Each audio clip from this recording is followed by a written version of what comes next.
Sir నమస్తే sir. నమస్తే.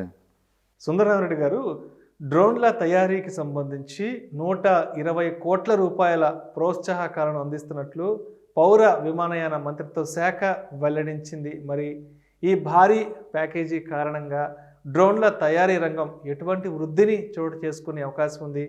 అదేవిధంగా భవిష్యత్తులో ఈ డ్రోన్లకు సంబంధించిన స్టాక్స్ ఎటువంటి గ్రోత్ని చూపిస్తాయంటారు? డెఫినెట్గా అండి.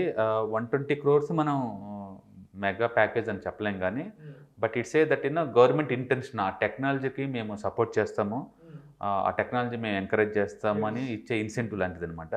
డెఫినెట్గా పర్టికులర్ స్టార్టప్ కంపెనీస్కి ఏదైతే 5 crores 2 crores ఈ లోపు ఉన్న చిన్న చిన్న కంపెనీస్కి మాత్రం ఇది బాగా యూజ్ అవుతుంది.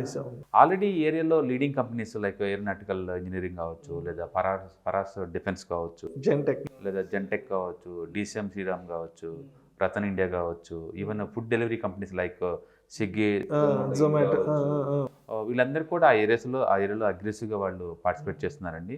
ఇంకా చాలా కంపెనీస్ అంటే ఈ డ్రోన్ స్పేర్ పార్ట్స్ తయారు చేసే కంపెనీస్ కావచ్చు, లేదా సాఫ్ట్వేర్ బిల్డప్ చేసే కంపెనీస్ కావచ్చు, లేదా కంప్లీట్గా డ్రోన్ సొల్యూషన్ అందించే కంపెనీస్ కావచ్చు. వీటన్నిటికీ డెఫినెట్గా ఇది ఒక మోటివేషన్ లాగా ఒక స్టార్టప్ కంపెనీస్కి ఒక క్యాపిటల్కి బాగా యూజ్ అవుతుంది.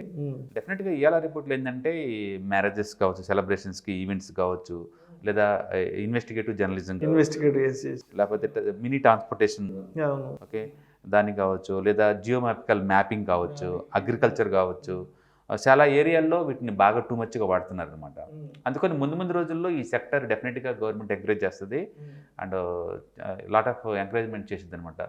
ఈ మెసేజ్ ఏంటంటే వెరీ క్లియర్గా ఇప్పుడు ఇంతకుముందు వాటి ప్యాకేజ్తో పోల్చుకుంటే ఈ PLSA స్కీమ్ ద్వారా ఇప్పటివరకు గవర్నమెంట్ అన్ని సెక్టర్స్ కలిపి దగ్గర 2 లక్షల కోట్లు కేటాయింపు జరిగింది.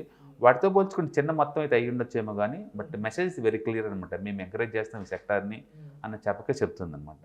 సో ఈ స్టార్టప్ కంపెనీస్కి మాత్రం డెఫినెట్గా ఇలాంటి థింగ్స్ వల్ల ఏంటంటే ఒక మోటివేషన్ లాగా ఇవాళ రేపు కనుక చూసుకుంటే ఈ రూపీ కావచ్చు, UPI పేమెంట్స్ కావచ్చు, అంటే గవర్నమెంట్ కూడా ఇంత పెద్ద ఎత్తున భారీ ప్రాజెక్ట్స్ని ఎంత ఎఫిషియన్సీగా ఇంప్లిమెంటేషన్ చేస్తుంది. టెక్నాలజీకి అడాప్టేషన్లో కానీ, టెక్నాలజీ యూనియన్లో కానీ ఎంత ముందుంది అనే విషయం క్లియర్గా మనకు అర్థమవుతుంది అనమాట. సో బేసికల్గా ఏంటంటే ఇది డిజిటల్ భారత్గా రూపుదిద్దుకున్న ప్రక్రియలో భాగంగా ఈవెన్ అన్ని సెక్టర్స్ ఎంకరేజ్ చేస్తుంది. డెఫినెట్గా డ్రోన్ వాటి మీద మనం ఫోకస్ చేసి చూడండి, స్టాక్స్ మీద మంచి క్వాలిటీ స్టాక్స్, పర్టికులర్గా HALలో ఎవరీ డిపిజికల్ బయింగ్ క్యాన్. అవునవును. అయితే నేను మొన్న ఒక వీడియో చూశాను. ఈ ప్రమాదవశాత్తు ఎవరైనా ఈ సముద్రాల్లో మునిగిపోయినా, సముద్రంలో పడిపోయినా, అటువంటి వాళ్ళను కూడా సేఫ్గా బయటకు తీసుకొచ్చేందుకు ఈ డ్రోన్ టెక్నాలజీ కూడా ఉపయోగిస్తున్నారు. డెఫినెట్గా అండి. ఎందుకంటే ఇంత ముందులాగా ఇది 10 kgs 20 kgs కాదు, దీని అప్ టు ఈవెన్ ఒక 1000 kgs వరకు కూడా క్యారీ చేసే కెపాసిటీ డెవలప్ చేస్తున్నారు. సో ఫ్యూచర్లో బహుశా ఇది మినీ హెలికాప్టర్ లాగా వాడే ఛాన్స్ ఎక్కువ ఉంటుంది.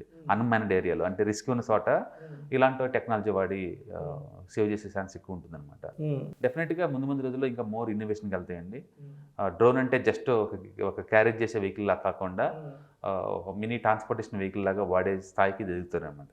డెఫినెట్గా అంటే ఇప్పుడున్న ప్రైస్ ప్రకారం, అంటే ఇప్పుడు మనం చూసాము 120 కోట్ల రూపాయల ప్రోత్సాహకాలు అందించారు కాబట్టి, మరి రాబోయే రోజుల్లో ఈ రంగం మరింత వృద్ధిని చోటు చేసుకునే అవకాశం కూడా ఉంది కాబట్టి, మరి ఇప్పుడున్న కొంత డిస్కౌంట్ ప్రైస్లో ఉండే అవకాశం కూడా ఉంటుంది కాబట్టి, మరి లాంగ్ టర్మ్కి ఇప్పుడు కొనిపెట్టుకొని ఒక 5-6 years వరకు హోల్డ్ చేసుకునే అవకాశం ఉందంటారా? డెఫినెట్గా అండి. ఫరాజ్ డిఫెన్స్ కానీ లేకపోతే HAL కానీ ఆల్రెడీ ఆల్ టైమ్ హైలో ఉన్నాయి. And every dip is equal to buying candidate అవి. ఎందుకంటే డిఫెన్స్ పరంగా చూసుకున్నా, ఇలా డ్రోన్ పరంగా చూసుకున్నా ఇది, ఎందుకంటే వరల్డ్ వైడ్ చూసుకుంటే మనం 5th బిగ్గెస్ట్ ఎకానమీ అండి. విత్ ఇన్ ద 5 years కల్లా మనం 3rd బిగ్గెస్ట్ ఎకానమీగా మారుతాం. 3rd బిగ్గెస్ట్ ఎకానమీ అయినప్పుడు ఏంటంటే ఇంత ముందులాగా మనం వేరే చోట నుంచి డిఫెన్స్ రిక్వైర్మెంట్స్ కోసం మనం ఇంపోర్ట్ చేసుకోము, మనమే ఎక్స్పోర్ట్ చేసే స్థాయిలో ఉంటాం. వరల్డ్ డిఫెన్స్ ప్రొడక్ట్లో చూసుకుంటే ఇండియన్ ఎక్స్పోర్ట్స్ జస్ట్ 0.2, అంటే చాలా పెద్ద గ్రోత్ ఉంది ఆ ఏరియాలో. అంటే రీసెంట్గా ఐ మీన్ గల్ఫ్ కంట్రీస్లో యునైటెడ్ అరబ్ ఎమిరేట్స్ కావచ్చు, లేదా దుబాయ్ కావచ్చు, వాళ్ళు ఇండియాతో డిఫెన్స్ టైప్స్ కోసం మాట్లాడుతున్నారు. ఓకే, అలాగే పక్కనే మలేషియా వాళ్ళు కూడా ఇండియా నుంచి డిఫెన్స్ ప్రొడక్ట్స్ కొనడానికి రెడీ అవుతున్నారు. అలాగే ఆఫ్రికాలో చాలా కంట్రీస్తో కూడా మన టైప్స్ నడుస్తున్నాయి. అంటే ముందు రోజుల్లో మనం ఈ డెవలపింగ్ కంట్రీస్కి డెఫినెట్గా ఎక్స్పోర్ట్ చేయడానికి పెద్ద ఎత్తున ఆర్డర్స్ మనకు వచ్చే ఛాన్స్ ఎక్కువ ఉంటుంది. అండ్ రెండోది ఏంటంటే రష్యాని వరల్డ్ వైడ్గా బ్యాన్ చేశారు కాబట్టి వాళ్ళు పోతే ఇండియాని హబ్గా మార్చుకొని ఇండియన్ టైప్ అయ్యి ఇక్కడ నుంచి ఎక్స్పోర్ట్ చేసే ఛాన్స్ ఎక్కువ ఉంటుంది.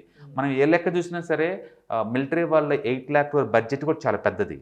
అవన్నీ ప్రైవేట్ ప్లేయర్స్కి అలౌ చేస్తారు కాబట్టి రీసెంట్గా ఈ స్పేస్ టెక్నాలజీ కూడా ప్రైవేటైజ్ అవుతుంది కాబట్టి డెఫినెట్గా ఆ ఏరియాలో పెద్ద ఎత్తున గవర్నమెంట్ ఎంకరేజ్ చేస్తుంది, కొత్త ప్లేయర్స్ ఎంటర్ అవుతున్నారు. ఒక ఫ్యూ ఇయర్స్ బ్యాక్ మనం స్పేస్ టెక్నాలజీ ప్రైవేటైజ్ అవుతుంది అసలు ఊహించలేము. 5 years బ్యాక్ రైల్వే స్టాక్స్ ఇలా పరిగెడితే మనం ఇప్పుడు అనుకోము. And 5 years back public sector banks ఈ విధంగా ర్యాలీ జరిగిద్దని మనం అసలు ఊహించలేము. అందుకంటే ఇది మారుతుంది, గవర్నమెంట్ పనిచేస్తుంది అని చెప్పడం కోసం ప్రాజెక్ట్ ఎగ్జాంపుల్స్ అనమాట. డెఫినెట్గా ముందు రోజుల్లో ఈ టెక్నాలజీకి గవర్నమెంట్ సపోర్ట్ ఉంటుంది అండ్ కొత్త ఎంకరేజ్మెంట్గా ఇవి చేస్తూనే ఉంటారు. ఉన్నటికి మన యూపీఐ టెక్నాలజీని కూడా ఆల్మోస్ట్ చాలా కంట్రీస్ అడాప్ట్ చేసేసుకున్నాయి. రైట్. అంటే 2016 తర్వాత ఈ నోట్ల తర్వాత యూపీఐ అనేది మనం కంప్లీట్గా వాడడం జరిగింది కదా. అంటే దీన్ని కూడా తీసుకోవడానికి పెద్ద ప్రపంచ దేశాలు ఇవాళ మన దేశం వైపు చూస్తున్నాయి. ఈవెన్ ఆర్బీఐ కూడా బ్లాక్ చైన్ టెక్నాలజీ ఇన్వాల్వ్ అవుతుందంటే వాళ్ళు చెప్పకనే చెప్తున్నారు, మేము డిజిటల్ ఇండియా మేమే దగ్గరుండి లీడ్ చేస్తామనే విషయం చెప్తుంది. నేను చెప్పండి ఇది పెద్ద భారీ ప్రాజెక్ట్లో ప్రైవేట్ ప్లేయర్స్తో పోల్చుకుంటే ఈవెన్ గవర్నమెంట్ వాళ్ళే ఎఫిషియన్సీగా దాన్ని ఇంప్లిమెంటేషన్ చేస్తున్నారు అండ్ వేరే కంట్రీలు కూడా మార్గదర్శిగా ఉంటున్నారు. డెఫినెట్గా ఇది డిజిటల్ భారత్ అండి. ముందు రోజుల్లో నాట్ ఓన్లీ డ్రోన్స్ ఎక్స్పోర్ట్స్ కావచ్చు, ఈవెన్ నిన్నటినంటే ఈవెన్ టాయ్ ఇండస్ట్రీకి కూడా వాళ్ళు పిఎల్ఎస్ఎస్ కింద. సో గవర్నమెంట్ సిన్సియర్గా సీరియస్గా ఎంకరేజ్ చేస్తుంది ఇండస్ట్రీస్ని. సో మొన్న డిజిటల్ రూపీ ఈ రూపీని కూడా ఇంట్రడ్యూస్ చేసేసారు. అదేనే ఉంటుంది, గవర్నమెంట్ చాలా సక్సెస్ఫుల్గా ప్రాజెక్ట్ ఇంప్లిమెంటేషన్ చేస్తుంది. అండ్ ఇంతకు ముందులాగా స్లో స్టడీగా ఉండలేదు projects. Even Vande Bharat ట్రైన్స్కి 100 days మన టెండర్లు వేశారు. 100 trains నెక్స్ట్ 2 years కల్లా ఫినిష్ అయ్యేలాగా. అంటే గవర్నమెంట్ చాలా సీరియస్గా ఉంది డెవలప్. మొన్న 2022 బడ్జెట్లో ఏవైతే తీసుకొచ్చారో ప్రతిపాదనలు అవన్నీ ఆల్మోస్ట్ ఇప్పుడు ఇంప్లిమెంట్ జరిగిపోతున్నాయి. అంటే ఇన్ఫ్రాస్ట్రక్చర్కి సంబంధించి, టెక్నాలజీకి సంబంధించి, రైల్వేస్కి సంబంధించి ఏదైనా సరే. డెఫినెట్గా next 10 years belongs to India. అది ప్రపంచం నమ్ముతుంది, ఇండియా వాళ్ళు నమ్ముతున్నారు. ప్రపంచం మొత్తం భారత్ వైపు చూస్తుంది. Right. Thank you sir. Thank you so much Chandranarayana గారు.